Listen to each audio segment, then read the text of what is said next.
The 849 Testarossa revives an iconic badge with a twin-turbo V8, 3 motors, and 15.5 miles of EV range.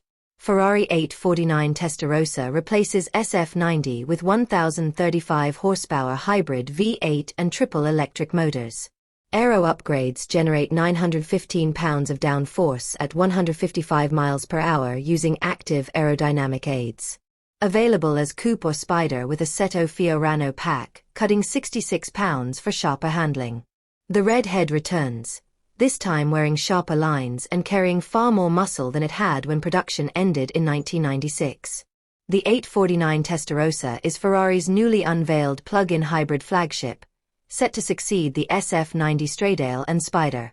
Due next year in both coupe and open-top form, it combines a reengineered twin-turbo V8 with 3 electric motors to deliver no less than 1,035 horsepower, 772 kilowatts. The running theme here is that this new car is very similar to the SF90, but heavily updated both inside and out. The engine gets new cylinder heads, exhaust manifolds, and turbos. Those snails are the largest ever fitted to a production Ferrari.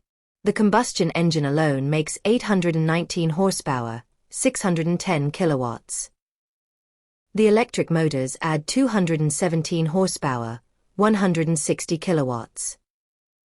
2 of those motors sit on the front axle to enable torque vectoring around turns.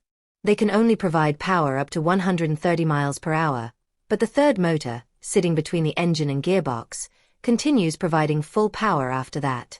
Interestingly, those who want to run the 849 Testarossa in EV mode will only get power to the front wheels and be limited to 80 miles per hour.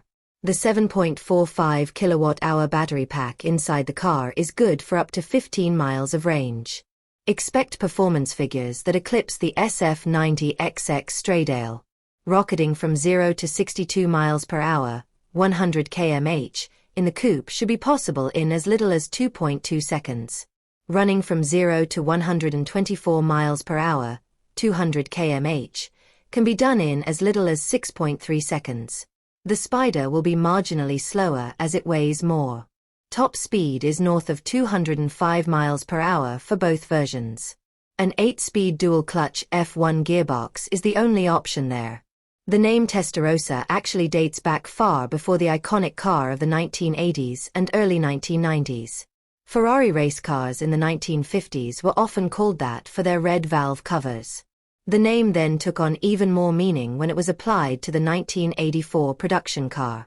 How does this one fit in?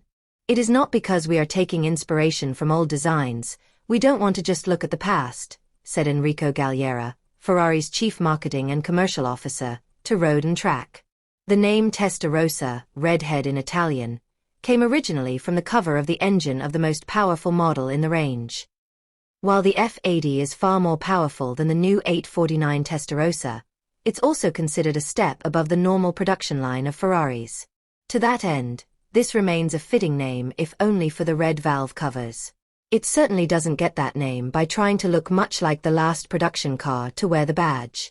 Unlike Lamborghini, which very clearly modernized the Countach styling for what was essentially a rebodied Aventador, the 849 Testarossa bears almost no resemblance to the original. Ferrari's styling center, led by Flavio Monzoni, blended cues from 1970s sports prototypes and aeronautics with sharp geometric lines. The result is something not super far off from the SF90 or the SP3 Daytona, but with a bit more retro chucked into the mix. The big side intakes are integrated into the doors. The cab forward stance comes from what Ferrari describes as a double-tail design inspired by the 512S. The nose of the car gets its styling from 1980s-era Ferraris with a bridge-like horizontal design connecting the headlamps. In the end, yes, this looks like an updated SF90 in many ways, but will stay well wide of calling it a facelift. It's a solid update from every angle. The cabin is likewise updated with an F80-inspired gear selector that itself looks like a teeny-tiny gated manual. The steering wheel eschews touch controls for physical ones. There's a center sail that separates the driver from the passenger, and digital screens reflect vital info for the driver and potentially frightening info for the passenger. Buyers can choose from comfort seats or racing seats. Ferrari is launching 2 new colors with this car. First is Rosso Fiammante, which takes the matte Rosso Corsa shade from past cars and adds a bit of metallic flake to the paint. Second is Giallo Ambra, a paint color designed to embody the rich hues of natural amber. A new interior Alcantara trim, Giallo Sienna, is meant to harmonize with Giallo Ambra.